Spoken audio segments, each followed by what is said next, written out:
आज मैं आपको ऐसे 14 स्टॉक बताऊंगा जो कि एवरग्रीन है। इनके बिना जो इंडिया है ये ग्रो नहीं कर सकता। लेकिन ये जो सारे बिजनेस है ये बोरिंग है, तो ये किन लोगों के लिए वीडियो बिल्कुल नहीं है। सबसे पहली चीज, अगर आपकी एज 30 साल या उससे ऊपर की है तो ये वीडियो आपके लिए बिल्कुल भी नहीं है। और ये वीडियो उनके लिए भी नहीं है जो स्टॉक मार्केट में ना एक्साइटमेंट ढूंढने आए हैं। स्टॉक मार्केट में एक्साइटमेंट नहीं, बोरिंग चीजें लॉन्ग टर्म के अंदर बहुत बढ़िया काम करती है। अगर आपको लग रहा है ये बोरिंग बिजनेस है, ये क्या कर पाएंगे, तो लास्ट 5 साल का बैक टेस्टेड डेटा दिखाता हूं, जहां पर जो हमारा बेंचमार्क है उसने 147% के रिटर्न दिए हिस्टोरिकली। वहीं पे ये जो बोरिंग बिजनेस है उन्होंने कैसा परफॉर्म करा है लास्ट 5 साल के बैक टेस्टेड डेटा में, वो आपके सामने है। तो अब चीजें हो गई क्लियर, राइट। अब बात करते हैं उन बोरिंग बिजनेसेस की, उनमें कौन कौन से रिस्क हैं, कैसे इन्वेस्ट करना चाहिए, क्या सही स्ट्रेटेजी होनी चाहिए, ये सब डिस्कस करेंगे इस वीडियो के अंदर। लेकिन एक चीज मैं आपको बता दूं, ये जो वीडियो है ये एजुकेशन पर्पस से है, तो इसको एक एनालिसिस पॉइंट ऑफ व्यू से देखना। कोई भी बाइंग और सेलिंग रिकमेंडेशन नहीं है। खुद का पोर्टफोलियो कैसे डिजाइन कर सकते हो वो सीखने मिलेगा यहां पर। तो शुरू करते हैं वीडियो। 2026 में जो इंडिया की डिमांड है वो काफी ज्यादा बदल चुकी है, क्योंकि जो डिमांड है वो अलग अलग सेक्टर से आती है। लेकिन किसी भी देश के अगर हम कोर पिलर की बात करें तो वो मेनली 5 होते हैं। सबसे पहला होता है फाइनेंशियल, फिर health care, then power, then manufacturing and then infra capex. जब ये पांचों के पांचों पिलर बनते हैं तो इसके ऊपर जाकर के एक्साइटिंग बिजनेसेस होते हैं। लेकिन सबसे ज्यादा वेल्थ क्रिएशन जब हमने हिस्टोरिकली देखा है तो इन्हीं सेक्टर के अंदर होता हुआ देखा है। सबसे पहले बात करते हैं फाइनेंशियल सेक्टर की, और इंडिया के अंदर इसकी जो ग्रोथ स्टोरी है ये लगातार बढ़ती जा रही है। इवन एफआईआई, डीआई और काफी बड़े बड़े एनालिस्ट इस सेक्टर को लेकर के पॉजिटिव हैं लॉन्ग टर्म के अंदर, मतलब ग्रोथ टेल इसके अंदर दिख रही है। और इसके अंदर जो हमारी पहली कंपनी है, जब इसका आईपीओ आया था काफी ज्यादा सेलिब्रेट किया गया था, और इस कंपनी का नाम है जियो फाइनेंशियल। जियो फाइनेंशियल अभी के लिए एक बास्केट की तरह काम करती है, जहां पे इंश्योरेंस सेक्टर आ जाता है, एनबीएफसी सेक्टर आ जाता है, एएमसी वाला सेक्टर आ जाता है, और ये सारा मिलकर के एक बास्केट ऑफ बिजनेस बनाती है और उसको होल्ड करती है जियो फाइनेंशियल। इस कंपनी के ना अपने ही फायदे हैं, जैसे कि ये जो कंपनी है रिलायंस के इकोसिस्टम के साथ इंटीग्रेटेड है, जो कि पेमेंट्स के अंदर लीडिंग, इंश्योरेंस के अंदर काम करती है, और जियो की सर्विसेज माई जियो ऐप तो शायद आपके फोन के अंदर भी होगा। दूसरी चीज, जीरो डेट बैलेंस शीट है इसकी। तीसरी इंपॉर्टेंट चीज कि इंडिया के साथ ही ग्रो कर रही है, मतलब इंडिया डिजिटल फर्स्ट हो रहा है। इसी तरीके से जियो फाइनेंशियल भी डिजिटल फर्स्ट है, ऑफिसेस बाद में खोलेंगे। लेकिन इन सब के बाद भी इस कंपनी के अपने रिस्क हैं, जैसे कि जो वैल्यूएशन है ये काफी ज्यादा एक्सपेंसिव है। दूसरी चीज, यहां पर जो ग्रोथ आ रही है वो इतनी तेजी से नहीं आ रही जितनी तेजी से एक्सपेक्ट की जा रही थी। तीसरी चीज, जो रेगुलेटर है उसकी वजह से इश्यूज आ जाते हैं एनबीएफसी कंपनीज के अंदर, जैसे कि अगर इंटरेस्ट रेट बढ़ गया तो दिक्कत, इंटरेस्ट रेट कट हो गया तो काफी ज्यादा फायदा। तो ये रेगुलेटरी इश्यूज से काफी ज्यादा डील करेगी, क्योंकि जो मेन इनके प्रोडक्ट्स हैं जैसे कि फाइनेंशियल, इंश्योरेंस, ईएमसी, इसके अंदर जो प्रॉफिट मार्जिन होते हैं ये कहीं ना कहीं लिमिटेड होते हैं, तो आउट ऑफ द वे जाकर के ये बहुत ज्यादा ग्रो नहीं कर सकती अपने पीयर्स से। इसी सेक्टर में जो हमारी अगली कंपनी है उसका नाम है Cholamandalam and investment finance company. ये भी एक बास्केट ऑफ कंपनी जैसी लगती है। इसके अंदर भी जैसे चोला फाइनेंस हो गए, चोला के हेल्थ इंश्योरेंस हो गए, ये सारी कंपनी हम कवर करते हैं। इस कंपनी का जो पैट ग्रोथ है 28% के आसपास का है, आरओई 21% के आसपास का। ये व्हीकल फाइनेंस के अंदर लीडर है, और कंसिस्टेंसी के साथ जो फाइनेंशियल रिपोर्ट ही पब्लिश करते हैं 25 से 30% का जो पैट है वो दिखता है हमें इसके अंदर। और जो एयूएम ग्रोथ है वो 1.65 लाख करोड़ के आसपास हो चुकी है, वो भी डाइवर्सिफाई करते हुए होम और एसएमई के अंदर। लेकिन इस कंपनी में भी रिस्क है, जैसे कि कॉन्सेंट्रेटेड कमर्शियल व्हीकल सेगमेंट के अंदर ये काम करती है, और राइजिंग क्रेडिट कॉस्ट जो है वो भी बढ़ती जा रही है। जैसे इंटरेस्ट रेट हाई होता है तो इनको भी बोरो करना पड़ता है, तो जो क्रेडिट कॉस्ट है वो काफी ज्यादा हाई होती जा रही है। अगली जो कंपनी है उसका नाम है बजाज फाइनेंस। ज्यादातर लोग इस कंपनी को जानते हैं, इसके फाइनेंशियल्स को ज्यादातर एनालिस्ट ऑलरेडी कवर कर चुके हैं, तो यहां पर मैं इसको डीप डाइव एनालाइज नहीं करूंगा। इस सेक्टर का जो सबसे कॉमन रिस्क है जो कि सारी कंपनीज पे अप्लाई होगा वो होने वाला है इंटरेस्ट रेट। अगर इंटरेस्ट रेट हाई होंगे तो ये जो सेक्टर है एनबीएफसी वाले ये काफी ज्यादा क्रैश कर सकते हैं। दूसरी चीज, अगर इंटरेस्ट रेट कम हो जाते हैं तो ये ग्रो कर सकते हैं। तीसरी चीज, निम रेशियो, नेट इंटरेस्ट मार्जिन को काफी क्लोजली ट्रैक करना होता है। और चौथी चीज, जो एनपीए हैं जितने कम हो उतने बेहतर है। तो ये 4-5 चीजें आपको हमेशा एनबीएफसी कंपनी, फाइनेंशियल कंपनीज के अंदर चेक करनी होती है। अब बात करते हैं इंडिया के दूसरे पिलर की, और ये किसी भी देश का सेकंड सबसे इंपॉर्टेंट पिलर होता है, और इसका नाम है हेल्थ केयर सेक्टर। देखो, जो हेल्थ केयर सेक्टर की डिमांड है वो पूरी दुनिया के अंदर है, और जो इंडिया का हेल्थ केयर सेक्टर है वो दुनिया में one of the best health care sector में से माना जाता है। दूसरी चीज, बाहर देश के लोग इंडिया आकर के भी अपना काम कराते हैं, मतलब जो भी बीमारियां होती हैं, कोई भी सर्जरी होती है वो कराना पसंद करते हैं, क्योंकि जो हमारे डॉक्टर्स हैं वो टॉप नॉच कैटेगरी में से आते हैं। दूसरी चीज, इंडिया चीप भी है काफी सारी सर्जरी के अंदर, जो कि अगर हम कंपेयर करें यूरोप या फिर यूएस से, तो इसलिए काफी ज्यादा इंटरेस्टिंग सेगमेंट बनता है इंडिया की ग्रोथ स्टोरी के अंदर। और डिमांड तो यहाँ पे बढ़ने वाली है। ये ऐसी इंडस्ट्री है जहां पे डिमांड कम होने के चांसेस नॉर्मली कम देखे जाते हैं। सबसे पहली है हमारी मैक्स हेल्थ केयर। अगर हम इसके पैट की बात करें तो 40% से जो पैट ग्रोथ है वो हमें देखने को मिल रही है। एबिटा 24% का है और आरओई यहाँ पे 18% के आसपास है। इस कंपनी का जो एबिटा है वो फास्टेस्ट तरीके से बढ़ रहा है हॉस्पिटल सेक्टर के अंदर। दिल्ली एनसीआर के अंदर इसकी डोमिनेंस है। और अगर इसके कुछ रिस्क की बात करें तो नॉर्थ इंडिया के अंदर जितने ज्यादा इसके हॉस्पिटल है यही इसका रिस्क भी है, क्योंकि एक एरिया में ज्यादा कॉन्सेंट्रेशन है, तो डाइवर्सिफाई हॉस्पिटल हमें यहाँ पर चाहिए, तो ये अच्छा होगा इस पर्टिकुलर बिजनेस के लिए। सेकंड कंपनी है जो कि इंडिया का लार्जेस्ट हॉस्पिटल है, इसका नाम है अपोलो हॉस्पिटल। इस कंपनी का जो पैट है वो 30% है, एबिटा 15% और आरओसीई 15% के आसपास। इसके बेनिफिट्स क्या है कि प्रॉपर इंडिया के अंदर आपको डाइवर्सिफाई मिलेगी। इसी के साथ साथ अपोलो हेल्थ केयर और life science diagnostic plus pharmacy का बेनिफिट मिलता है।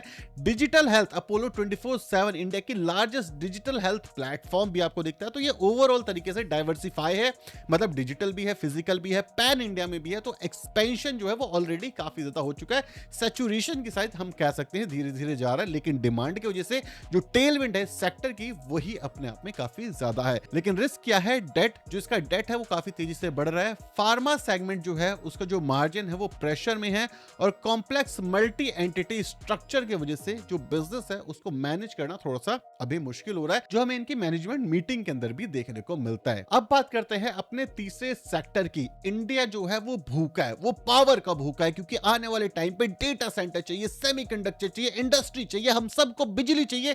कहां से आएगी?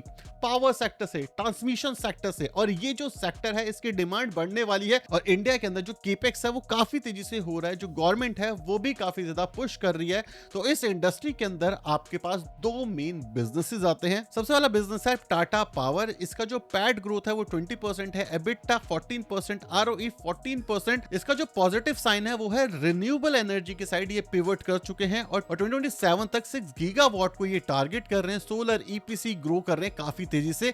ईवी चार्जिंग जो नेटवर्क है वो 5000 प्लस है। टाटा ब्रांड का जो ट्रस्ट है वो तो अपने आप में ही एक प्रो आता है और इस कंपनी के आपको रिस्क भी दिख रहे होंगे। दूसरी है हमारी अदानी पावर। अदानी पावर ने रिसेंटली काफी तेजी से पिवट करा है और इस समय पे ये इंडिया की largest private thermal power company बन चुकी है, जिसकी कैपेसिटी 15 गीगावाट के आसपास जाती है। और इसी के साथ साथ जो गवर्नमेंट स्कीम के बेनिफिट हैं वो भी ये कंपनी उठा रही है। कौन क्या है? Governance and group level risk यहाँ पे बढ़ा हुआ है। जैसे कि आपको पता है अदानी ग्रुप के साथ कभी ना कभी हमेशा कुछ ना कुछ होता रहता है, लेकिन निकल तो वो आते हैं। और बाकी डिटेल्स आपकी स्क्रीन पे आ रही होगी। रिस्क क्या है? कैपेसिटी रिस्क होता है, क्योंकि ये हाई लेवरेज बिजनेसेस हैं, तो इसके अंदर जो प्लेज होते हैं कंपनीज की वो आपको चेक करना चाहिए। इसी के साथ साथ जो कैपेसिटी ग्रो हो रही है, क्या उसकी डिमांड है वो देखनी चाहिए। क्या जो प्रोडक्शन हो रही है एनर्जी की वो अपने फुल फ्लेजेड स्केल पे हो रही है, उसके बाद नई कैपेसिटी ऐड ऑन की जा रही है। ये सारी चीजें आपको देखनी पड़ती है। आई नो आपके दिमाग में आ रहा होगा यार ये तो वही सारी कंपनी है जो कि हम सब रोज देखते हैं, इसके बारे में क्या ही ऐसा इंटरेस्टिंग है। एक कंपनी में आपको आने वाले टाइम पे बताने वाला हूं जो आपको पता है, लेकिन उसका एंगल आपको नहीं पता। और ये पूरा जो गेम चेंजर वाला एरिया आ जाता ना कि भाई ये कंपनी ये करती है, यहां बेनिफिट हो रहा है, बस हमें पता नहीं है। क्यों नहीं पता? क्योंकि ज्यादातर लोग उसके बारे में डिस्कस ही नहीं करते, वो भी बताऊंगा। लेकिन अब चलते हैं अपने तीसरे सेक्टर की साइड। अब जब पावर सेगमेंट की बात होगी तो कमोडिटी एक्सचेंज की भी बात कर लेते हैं और इसके अंदर मोनोपोली सिर्फ एक कंपनी की है, उसका नाम है MCX मल्टी कमोडिटी एक्सचेंज। ये एक मोनोपोली एक्सचेंज है जहां पे 95% मार्केट शेयर है इस कंपनी के पास और इसका जो एवरेज ट्रेडिंग वॉल्यूम है वो भी काफी तेजी से रिकवर कर रहा है। मतलब यहाँ पे जो कमोडिटी की डिमांड है वो बढ़ गई, इस वजह से जो वॉल्यूम्स हैं वो भी बढ़ते हुए हमें देखने को मिली है। इसी के साथ साथ हाई ऑपरेटिंग लेवरेज के साथ ये काम करती है। Incremental rupee of revenue equal to high margin profit. अब इसके रिस्क क्या है? सबसे बड़ा रिस्क है रेगुलेटरी रिस्क, क्योंकि रेगुलेटर आएगा, कोई भी चीजें चेंज कर देगा, रूल्स चेंज कर देगा, मोनोपोली हटा देगा, नई बिजनेसेस को इजी एंट्री दे देगा। तो एक नॉर्मल रिस्क है जो कि रेगुलेटरी वाली जो कंपनीज होती हैं उसके अंदर आपको देखने को मिलता है। अब बात करते हैं कैसे सेक्टर की जो हमारे देश के लिए अब इंपॉर्टेंट है, पूरी दुनिया की जो सिचुएशन है उसके वजह से।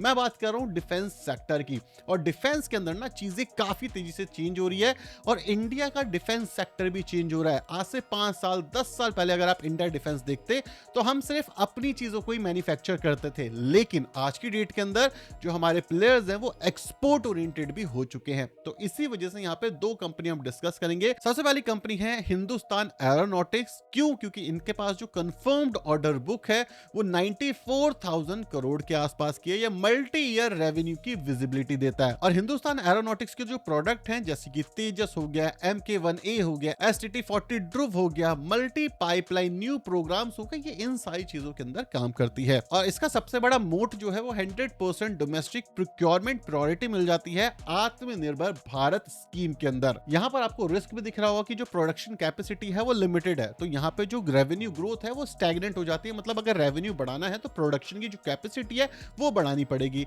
अगली जो कंपनी है उसका नाम है भारत इलेक्ट्रॉनिक। और जो लड़ाई झगड़े है ना उसमें चीजें काफी तेजी से बदल चुकी हैं। एग्जांपल के तौर पे रिसेंटली आपने ड्रोन वॉर देखी होगी, इलेक्ट्रिक कंपोनेंट्स काफी ज्यादा यूज होते हैं, वहां पर भारत इलेक्ट्रॉनिक आती है। अगर हम इसके ऑर्डर बुक्स की बात करें तो 70,000 करोड़ का ऑर्डर बुक इनके पास ऑलरेडी है, जो कि मल्टी ईयर रेवेन्यू के अंदर कन्वर्ट हो सकता है। और ये जो कंपनी है ये काम करती है रडार सिस्टम बनाने में, EW सिस्टम, कम्युनिकेशन सिस्टम बनाने में। और ये जो कंपनी है ये टेक्नोलॉजी लीडर है इलेक्ट्रॉनिक वॉरफेयर के अंदर। और इसी के साथ साथ नॉन डिफेंस सेक्टर के अंदर भी काम करती है, जैसे कि मेट्रो रेल के अंदर, EV चार्जिंग के अंदर, मेडिकल इलेक्ट्रॉनिक के अंदर भी ये कंपनी काम करती है। और जो कौन सा है जो रिस्क है वो आपके सामने आप पढ़ सकते हो पॉज करके। अब बात करता हूं मैं एक ऐसी कंपनी के बारे में जिसके ऊपर मैं रिसेंटली काफी रिसर्च कर रहा हूं, और मुझे ऐसे ऐसे सेगमेंट देखने को मिले जिसको देख करके मैं भी सरप्राइज हूं। ये कोई छोटी कंपनी नहीं है जो आपके आंखों से छुपी रह गई है, लेकिन ये जो कंपनी है काफी अच्छे से टर्न अराउंड कर रही है। जो आज से 5 साल 10 साल पहले ये कंपनी नहीं कर पा रही थी, उन सारी जगहों पे फायदा उठा रही है। गवर्नमेंट के स्कीम का भी ये कंपनी काफी ज्यादा फायदा उठा रही है। और ये इंडिया की लार्जेस्ट इंजीनियरिंग कंपनी है। ये जो कंपनी है ये AI प्लस टेक सर्विसेज के अंदर भी है, जिसके अंदर LTI माइंट्री काम करती है, जो कि डाइवर्सिफिकेशन में हेल्प करती है। ये जो कंपनी है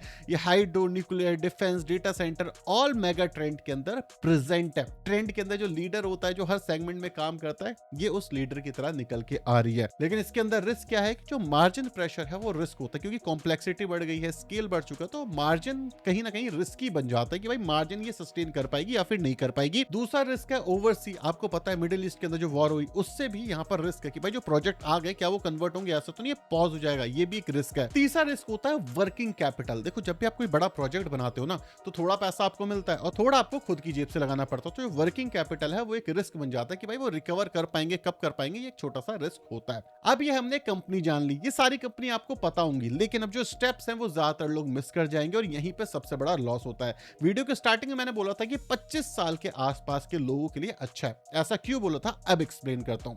सबसे पहली चीज, जब भी हम ऐसा पोर्टफोलियो बनाते हैं जहां पे हमारे पास लीडिंग कंपनी होती है, वो हमारा लॉन्ग टर्म पोर्टफोलियो होता है। मार्केट के अंदर दो चीजें होती है, एक होता है एग्रेसिवनेस जिसमें ज्यादातर लॉस करते हैं, दूसरा होते हैं कंसिस्टेंट कंपाउंडर जो कि लॉन्ग टर्म के अंदर वेल्थ कंपाउंड करने की प्रोबेबिलिटी हाई रखते हैं। और जो लार्ज स्केल कंपनी होती है जो कि ग्रोइंग सेक्टर के अंदर है, उसके अंदर ये प्रोबेबिलिटी थोड़ी सी बढ़ भी जाती है। तो जो भी 25 साल का बच्चा है उसके पास रनवे काफी बड़ा होता है, मतलब 10 साल 15 साल तक वो इन्वेस्ट कर सकता है क्योंकि अभी उसने जॉब करना शुरू किया होता है। दूसरी चीज रिस्क एपेटाइट, ये सारी की सारी जो कंपनी है ये मॉडरेट रिस्क वाली कैटेगरी के अंदर आती है, तो रिस्क एपेटाइट भी ठीक ठाक होना चाहिए।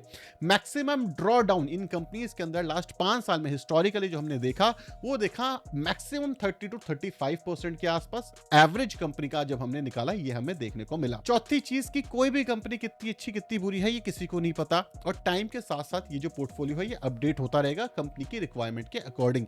तो आपको quarterly, half quarterly, even monthly मैं बोलूंगा कि एक बार चेक करना चाहिए। जब भी आप कोई पोर्टफोलियो बना रहे हो तो आपको वहां पे देखना चाहिए जो कंपनी उसमें कोई रिस्क तो नहीं आ गया है। ये कोई भी बाइंग और सेलिंग रिकमेंडेशन नहीं है, लेकिन जब भी पोर्टफोलियो बनाओ ये नॉर्मल कहा जाता है, स्टैंडर्ड प्रोसीजर है, मंथली लेवल पे अपने स्टॉक के पोर्टफोलियो को चेक करो। लास्ट बट नॉट लीस्ट, देखो वैल्यूएशंस किसकी कितनी है, ज्यादा है कम है ना ये आप जानते हो ना ये मैं जानता हूं। वैल्यूएशन सिर्फ और सिर्फ परसेप्शन का गेम है। अगर एक कंपनी के रेवेन्यूज बढ़ रहे हैं तो ऑल ऑफ द सडन जो वैल्यूएशन है वो कम हो जाती है, लेकिन किसी भी पॉइंट ऑफ टाइम पे एक डिसेंट वैल्यूएशन वाली कंपनी, मान लो 25 का पीए किसी कंपनी का, वो कंपनी 30% क्रैक्ट हो जाती है या एकदम से उसका 30% रेवेन्यू गिर जाते हैं तो वैल्यूएशन बढ़ जाएगी, मार्केट उसको क्रैश कर देगी। तो SIP फॉर्मेट सबसे बड़ा रहने वाला है, तो किसी को नहीं पता वैल्यूएशन कौन सा किसका कितना ज्यादा है।